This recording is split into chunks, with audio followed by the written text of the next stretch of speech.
Next, 20th. Dr. Ambedkar worked for the upliftment of the depressed classes. Explain. This is April 2020 question paper. Question from April 2020 question paper. April 2020 ನಲ್ಲಿ ಇದನ್ನ ಕೇಳಿದ್ದಾರೆ. Doctor Ambedkar work for the upliftment of depressed classes explain ಅಂತ.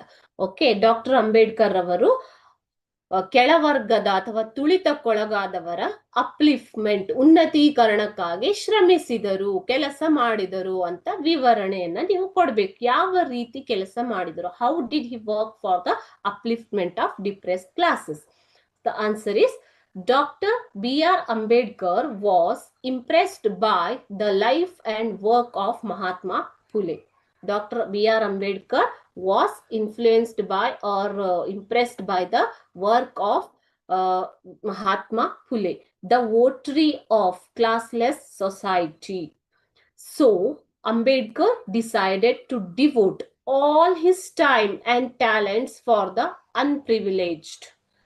He started newspapers such as Mukanayak, Bahishkruta Bharat and Samata, which were recognized as authentic voices of the depressed classes.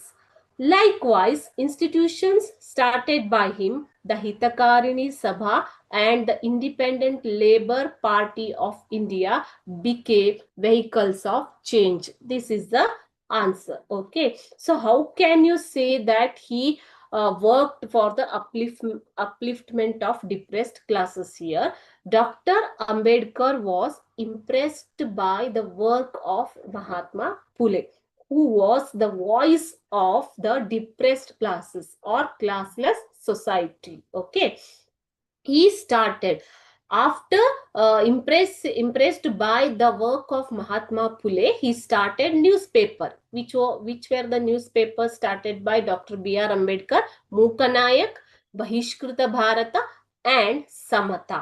Okay, so ಇಲ್ಲಿ doctor Ambedkar ಅವರು ಯಾರ ಮಹಾತ್ಮ ಫುಲೆ ಅವರ ಜೀವನ ಮತ್ತು ಕೆಲಸಗಳಿಂದ ತುಂಬಾ ಪ್ರಭಾವಿತರಾಗಿದ್ರು. Okay, ಈ ತರ ಪ್ರಭಾವಿತರಾಗಿ ಅವರು ಏನ್ ಮಾಡಿದ್ರು ಮಕ್ಕಳೇ?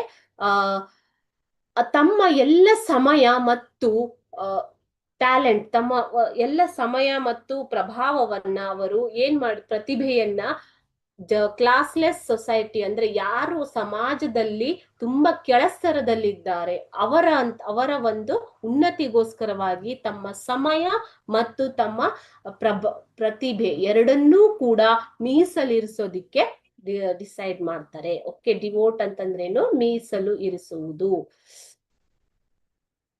ಓಕೆ, ಸೊ ತಮ್ಮ ಸಮಯ ಮತ್ತು ತಮ್ಮ ಪ್ರತಿಭೆ ಎರಡನ್ನೂ ಕೂಡ ಅಂಡರ್ ಪ್ರಿವಿಲೇಜ್ಡ್ ಅಂತಂದ್ರೆ ಪ್ರಮುಖವಾಗಿಲ್ಲದ ಸಮಾಜದಲ್ಲಿ ಕೆಳಸ್ತರದಲ್ಲಿರುವಂತಹ ಜನರ ಒಂದು ಕೆಲಸಕ್ಕಾಗಿ, ಉನ್ನತೀಕರಣಕ್ಕಾಗಿ ತಮ್ಮ ಸಮಯ ಪ್ರತಿಭೆ ಎರಡನ್ನೂ ಮೀಸಲಿಟ್ಟರು.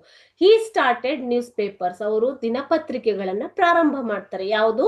ಮೂಕನಾಯಕ, ಬಹಿಷ್ಕೃತ ಭಾರತ ಮತ್ತು ಸಮತಾ ಅನ್ನುವಂತಹ ದಿನಪತ್ರಿಕೆಗಳನ್ನ ಅವರಿಗೋಸ್ಕರ, ಕೆಳಸ್ತರದವರಿಗೋಸ್ಕರನೇ ಅವರು ಶುರು ಮಾಡ್ತಾರೆ.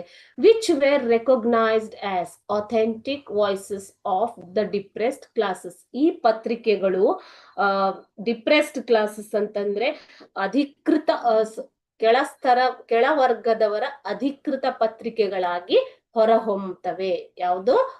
ಅಧಿಕೃತ ವಾಣಿ, ಕೆಳವರ್ಗದ ಜನರ ಅಥವಾ ತುಳಿತಕ್ಕೊಳಗಾದ ಜನರ ಅಧಿಕೃತ ವಾಣಿಯಾಗಿ ಈ ಮೂರು ಪತ್ರಿಕೆಗಳು ಗುರುತಿಸಿಕೊಳ್ತವೆ. ಓಕೆ, ಸೊ ರೆಕಗ್ನೈಸ್ ಅಂತಂದ್ರೆ ಗುರುತಿಸಿಕೊಳ್ಳುವುದು. ಅದೇ ರೀತಿಯಾಗಿ ಅವರು ಕೆಲವೊಂದು ಸಂಸ್ಥೆಗಳನ್ನ ಕೂಡ ಸ್ಟಾರ್ಟ್ ಮಾಡಿದ್ದಾರೆ. ಯಾವುದು ಆ ಸಂಸ್ಥೆಗಳು? ಇನ್ಸ್ಟಿಟ್ಯೂಷನ್ಸ್ ಅಂತಂದ್ರೆ ಸಂಸ್ಥೆಗಳು. ಓಕೆ, ಯಾವ ಸಂಸ್ಥೆಗಳು? ಹಿತಕಾರಿಣಿ ಸಭಾ ಅನ್ನುವಂತಹ ಒಂದು ಸಂಸ್ಥೆ. ಅದೇ ರೀತಿ ಇಂಡಿಪೆಂಡೆಂಟ್ ಲೇಬರ್ ಪಾರ್ಟಿ, ಕಾರ್ಮಿಕ ಪಾರ್ಟಿ, ಸ್ವತಂತ್ರ ಕಾರ್ಮಿಕ ಪಾರ್ಟಿ, ಇಂಡಿಪೆಂಡೆಂಟ್ ಲೇಬರ್ ಪಾರ್ಟಿಯನ್ನ ಶುರು ಮಾಡ್ತಾರೆ. ಈ ಒಂದು ಪತ್ರಿಕೆಗಳು ಮತ್ತು ಈ ಒಂದು ಸಂಸ್ಥೆಗಳು ಸಮಾಜದಲ್ಲಿ ಬದಲಾವಣೆಯ ರೂವಾರಿ ಆಗ್ತವೆ. Okay, so they became the vehicles of change in the society. Okay, this is the answer.